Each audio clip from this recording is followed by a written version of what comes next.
Hi, good afternoon students. Once again, welcome to you all for this new video. And this video is related to subtopic 2 of chapter 1. The title of this subtopic is The Making of Nationalism in Europe. So,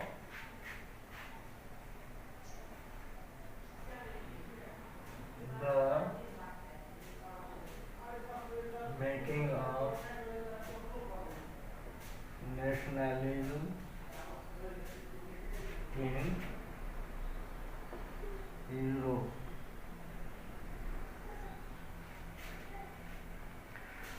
see, before starting of this topic, let us have a quick revision of the topic that we have studied in our previous video.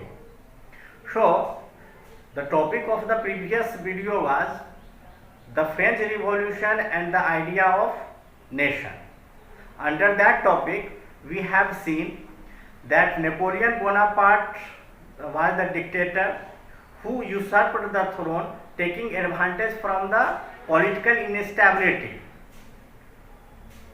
or we can say that the failure of the Directory that was to rule over the France. And when he usurped the throne of the France, he undertook various measures so that people may feel relief, and the general people as well as the businessmen of the France would have convenience in carrying out their daily activities. So, in order to make the life of the general people easier, he introduced many administrative changes that included introduction of common currencies, universalization of weights and measures, improvement of road transport and communication system, as well as abolition of serfdoms and slave, and also abolition of feudalistic society, abolition of feudalism. Properties of the churches and the feudal lords were confiscated by the government. Manorial dues were also removed.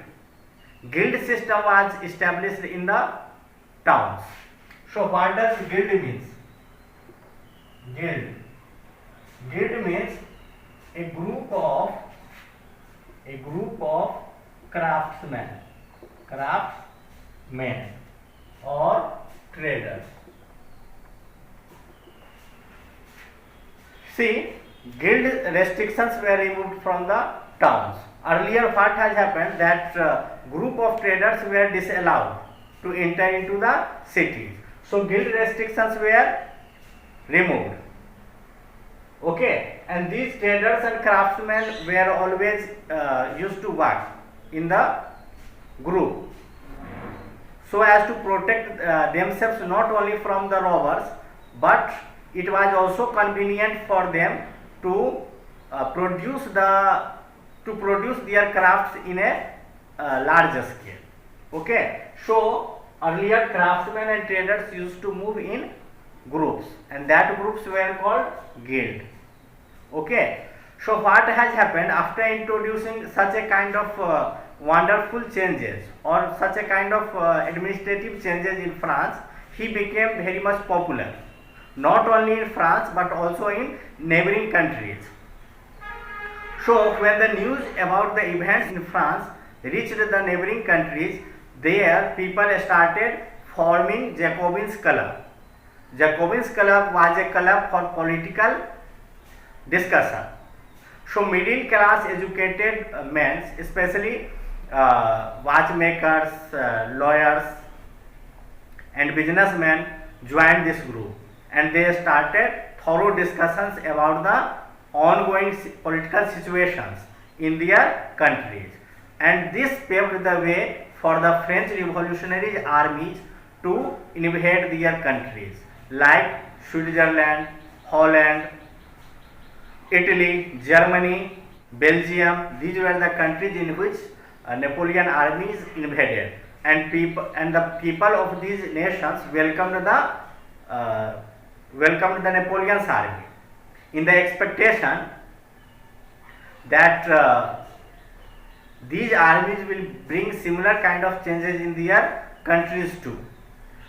And according to their expectation, Napoleon brought the changes also. But he did many kinds of changes that he did in his own country, that is in France. Similar kind of changes, administrative changes was also introduced in these countries. But on the political freedom, or we can say that in the political sphere, Napoleon Bonaparte's policy proved to be a failure. As a result, people of these countries started criticizing the Napoleon's policies, because apart from introducing numerous administrative changes, he also brought some of the infamous policies like increasing taxes,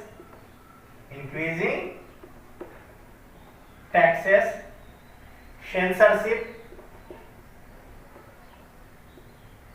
and forced conscription into the army. See, forced conscription. Conscription means to compel the people to join the army forcefully or through forming laws. So,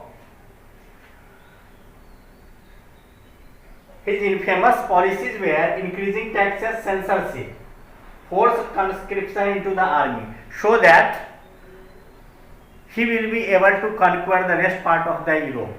For that purpose, he required a large army. That is why he started conscription into the army on large scale. Then, one more thing. What does censorship mean? Censorship means what? Putting a ban on the public media.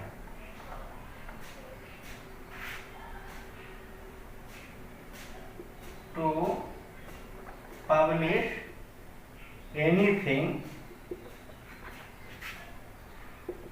that may arouse the sentiments of general people.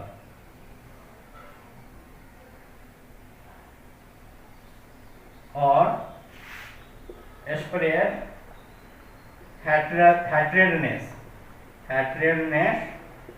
among the society,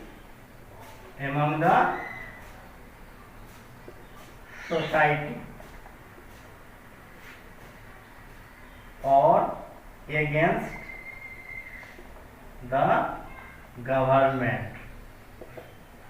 See, censorship means putting a ban on the public media to publish anything that may arouse the sentiments of general people or spread hatredness against the society itself or against the government. So, prior approval was needed to be taken from the members of the censorship board before publishing anything.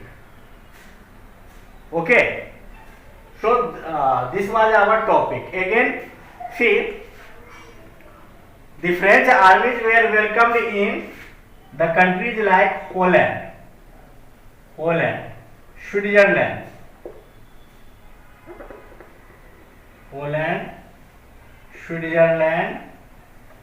and cities like Brussels, Mainz, Milan, Warsaw. So, Brussels is located in Belgium. Belgium. Mainz is located in Germany. Germany. Milan in Italy. And Warsaw in Poland. So these were the countries where French armies were welcomed as harbingers of liberty. Means they will bring with them freedom for the general people, or we can say that human rights. That was a long pressing demand. That was a long pressing demand in the European world of that time. Okay, so after making a revision of our previous topic, now we will move on to discuss the making of nationalism in Europe. And I have also discussed the meaning of nationalism. I have already discussed 2 times. Okay, so nationalism is what? Uniting people together, or people gets united against common cause. Okay, so now let me rub this first.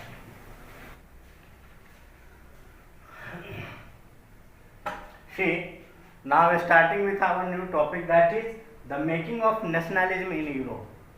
See, if you look at the map of mid 18th century Europe, you will find that there were no existence of such a kind of nation state as we understand or as we see them today.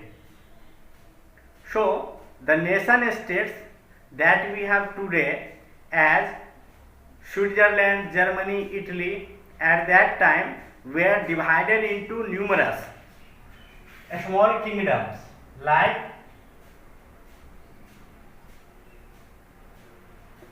kingdoms, duchies,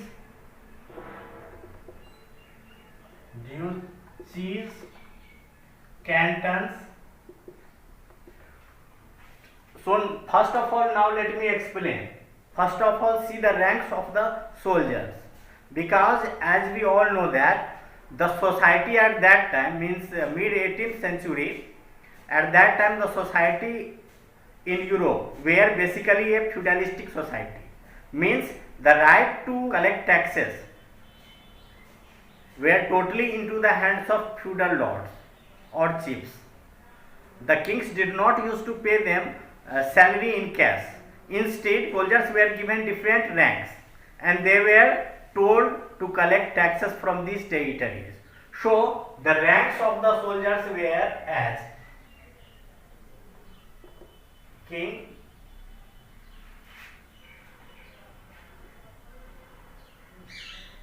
dukes or earls.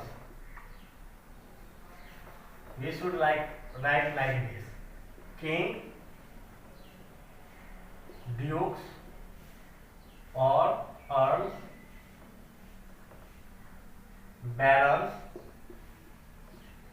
and then knights, and lastly peasants.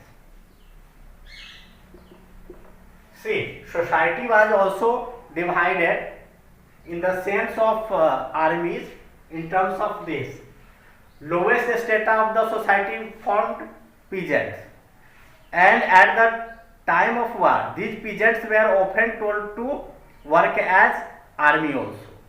So first of all, lower strata of the society were peasants, and after that knights. Knights means warrior. Then comes the rank of barons, and above barons dukes or earls, and then at the top position was occupied by the king. So kingdoms was related to king, duchies were related to dukes or earls, and cantons were the areas that were the subdivision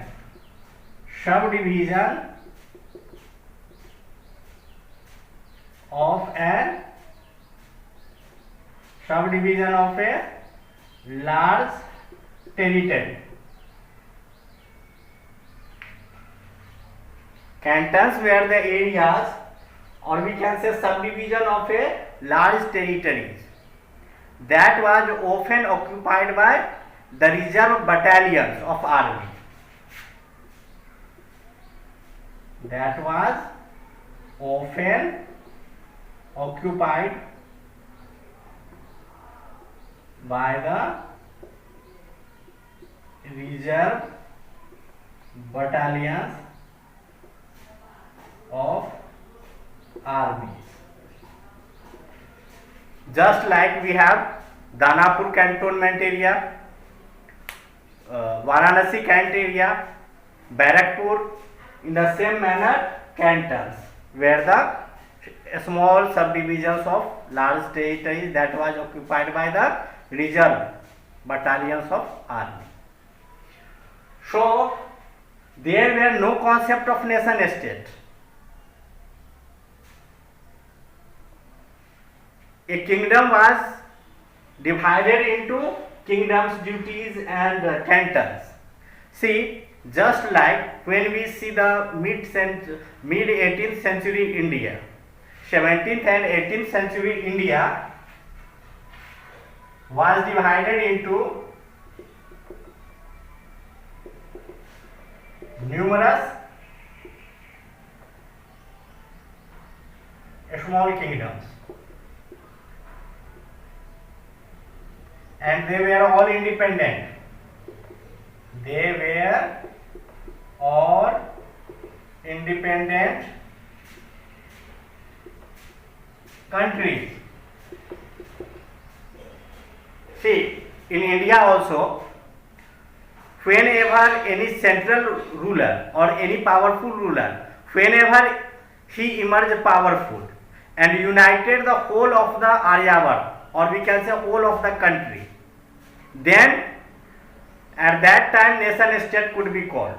Okay, but see, during 17th or 18th century or 16th century, or we can say that after the decline of the Gupta age, India was divided into numerous small states, because prior to Gupta, Chandragupta Maurya also had a centralized ruling system. A central government was established. So see, understand.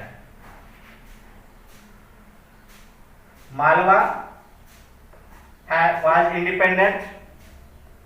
Deccan was independent. Rajputana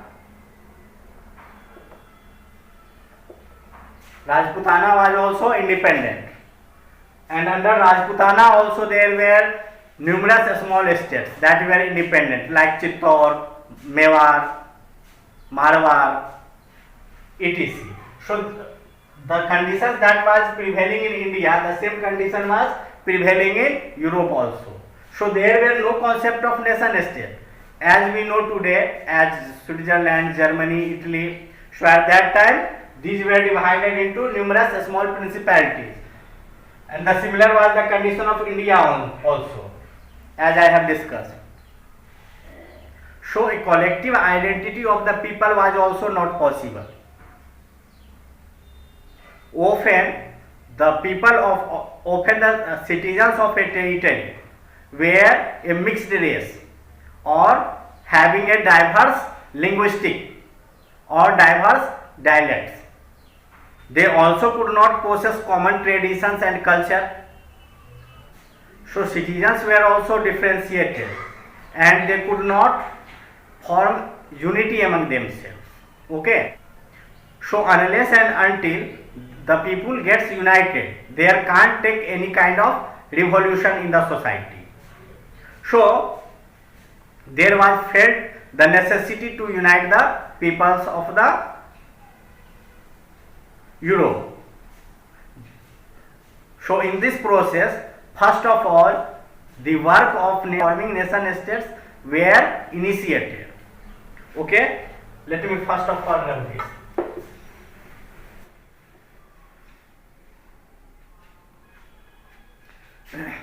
See, Europe is divided into three parts. Western part, Western Europe,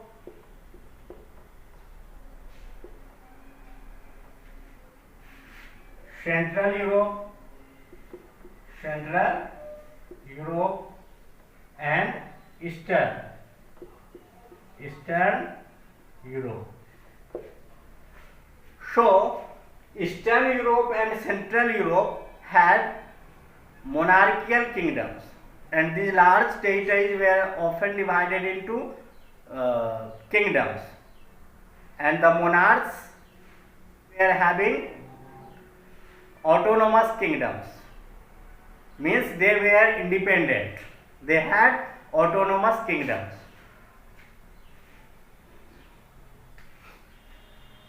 So see, which countries comes under Western Europe? Countries like Ireland, United Kingdom, France, Netherlands,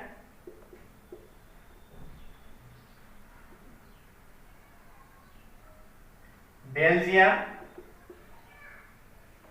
etc. constitute the western part of the Europe. Central Europe is consisted of the countries like Poland, Switzerland,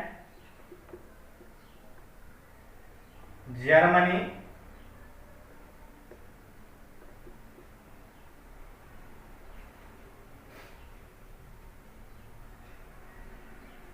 Czech Republic, etc.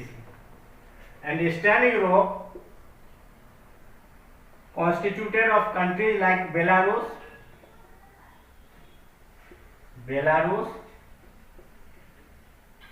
Russia, Ukraine, etc. So see, Western Europe had industrialization process in the midst of the 17th century. So this Western Europe was not fit for agriculture purpose. Here, if land was also present, then it was present in small fragments that could not be possible for agricultural point of view. That is why Central Europe and Eastern Europe was fit for agricultural purposes. Therefore, these two parts of the Europe, that is Central Europe and Eastern Europe, had feudalistic society. Yet, often the feudal lords had large parts of land under cultivation, and that lands were cultivated by serfs and slaves. So see, Central and Eastern Europe had even large kingdoms that had an autonomous kingdoms, and the languages of these kingdoms were, these feudal lords were often German, whereas the languages of the local or the common people, were having diverse dialects or different dialects.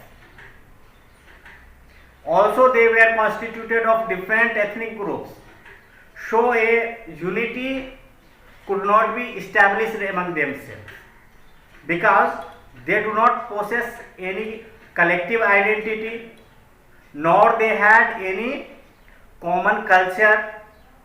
So these people were united among themselves only because they owe common allegiance to the king.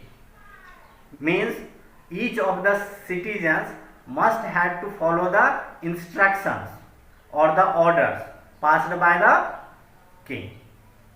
So the citizens of the territory owed common allegiance to their rulers, and that was only binding ties between the citizens, that they are from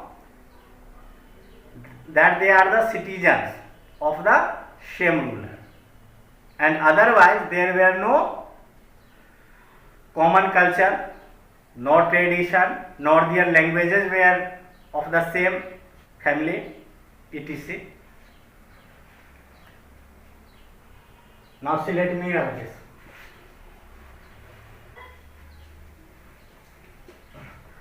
Let us take the example of one Habsburg Empire. Habsburg Empire. See, this empire was spread over Austria and Hungary. See, the region of the Austria and Hungary was ruled by Habsburg Empire. Okay? And this territory was divided into three important regions. Alpine regions. Number second was Hungary. And the last one was Galicia. See, Galicia is in Spain. Now it forms the part of Spain. Now see how these three important regions or provinces were divided according to different languages that the people of these regions spoke. Although these three regions are the territory of one single kingdom, that was Habsburg Empire. Okay, so see, Alpine regions. See, under this, the regions like Tyrol, Austria, and Sudetenland,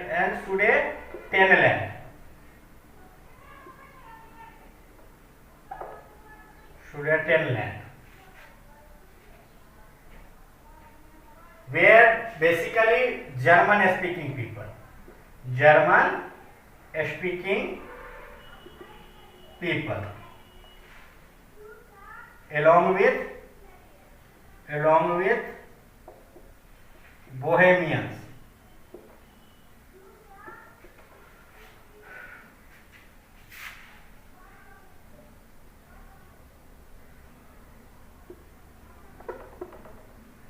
Other was Lombardy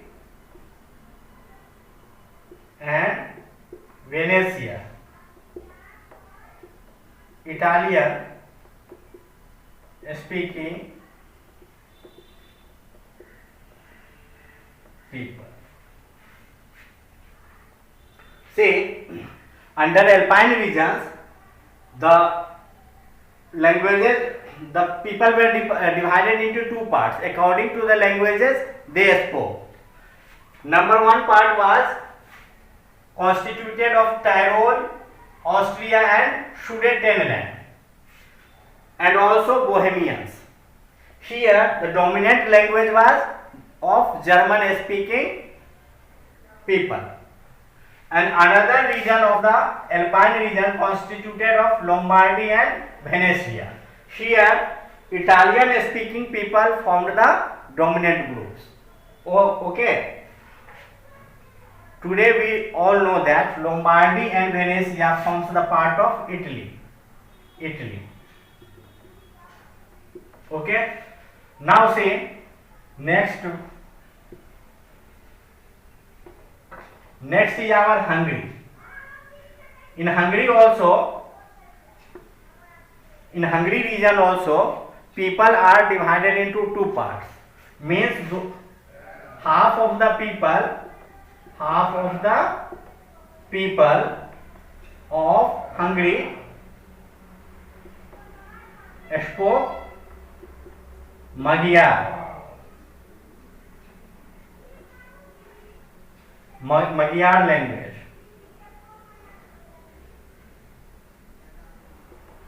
And half of the people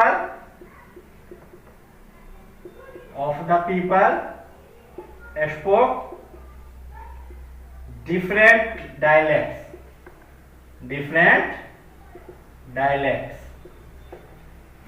Half of the people of the Hungary spoke Magyar language, and other half people spoke different dialects. Dialects means local or regional languages, as we have Bhojpuri, Maghi, Gujarati, Kannada, Tamil, like that. And in Galicia, that forms the part of Spain, here Polish speaking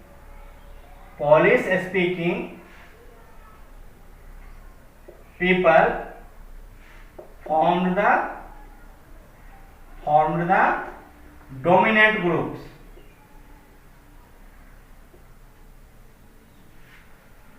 We all know that Polish language is spoken by the people of the Poland. Okay, so these three important regions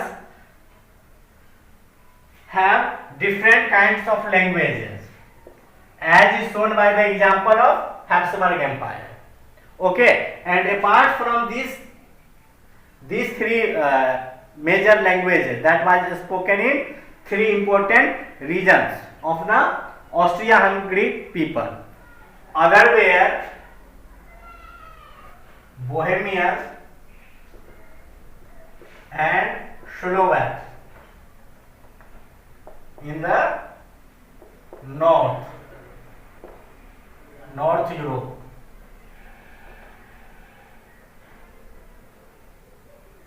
Slovenes in the Carniola region, and this is present in the western part, western Slovenia or Europe. Croatia in the south, and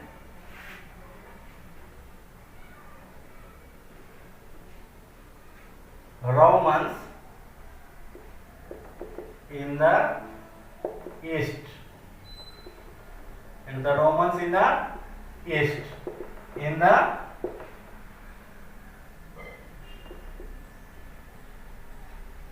Transylvania,